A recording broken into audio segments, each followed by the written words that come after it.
Okay, well, g'day again. Right, we've got another bait project, or dinghy, as people like to call them. Let's call them a boat. And yeah, this one's going to be nowhere near as major as the last one.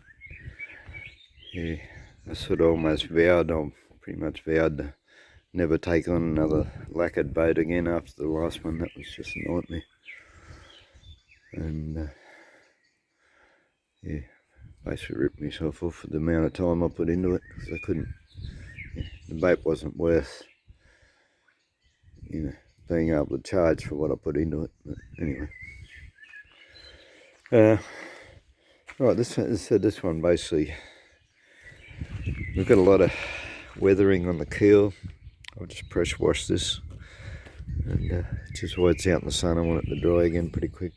I want to keep the boat dry. But yeah, this is,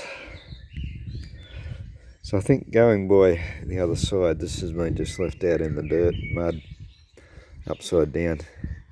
I think most of this is actually weather worn, and also worn from just dragging it along the ground. So I think the go here will be to, well, firstly I'll have to sand it down, screw it down, and have to make up some putty there with my epoxy resin, and in here putty that. I'll even show in here, I'll have to put some mat over that. Yeah, putty it, put a bit of mat over it, and then putty it again. And same in here, like I'll go over it with the planer or the sander or something, get it fairly level, but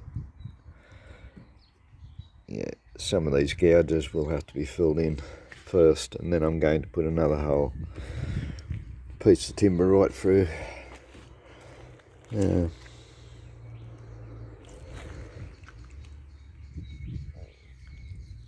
is that? That's silicon. Okay. Yeah, probably let's start from here somewhere, I think. Although that involves curling the timber. Yeah, see how I go. I have learned how to stone timber, and yeah, if it's required to stone it, I'll make a video on that. It's a fairly simple process. Just involves being quick. And yeah, we'll bring it right along the top of this. Up here is another place that's going to have to require a whole lot of puttying up. I said what's left on it after I pressure wash is all pretty solid, so I'll be able to bond to that okay.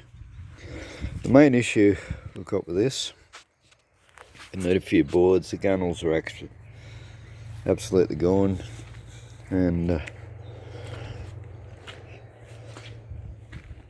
yeah, I'll speak to the owner first, but see, these are a inch by inch. They'd be a hardwood. It's probably made here in Tassie. It's probably eucalypt, I think. Looks like it. Eucalypt hardwood. But to remake them, yeah, is a whole lot of work. Yeah, basically, because yeah, you'd have to cut it down to that size, and then you'd have to plane and bevel on them and whatever. But so I'm thinking just put a piece of 2B1 on there, because then I basically don't even have to touch it, just touch it. These are special rivet things. Hopefully I can reuse them. If not, the owner of the boat's got some more that got, well, we did have anyway, a whole stack of them. But we knew piece going onto the transom, just a strengthener, and also it's a build out so you can put an outboard on it, so it doesn't chew into the actual boat timber. Once again, the gunnel's gone on the other side. The main issue with this, which I'll have to show you, is we've got these elbow braces on 3 corners, or 2 back corners, and on the, yeah, up here on the on the bow. There you can actually see it here. This one's completely gone. So yeah, I'll have to remake them, and I'll show you when the time comes, and whether or not it's the right way to do it. Yeah, I don't know, but it'll be the way that I do it. So I'm going to epoxy resin sandwich 2 pieces of 3/4 ply together. And yeah, ply is actually stronger than the originals. When you make these elbows out of a regular piece of timber, because you've got the grain all running away, they eventually just split. They split through the grain and break off. They're not that strong.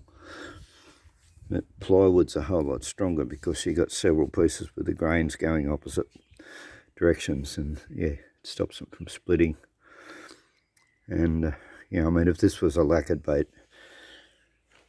it'd probably look silly, it wouldn't look authentic.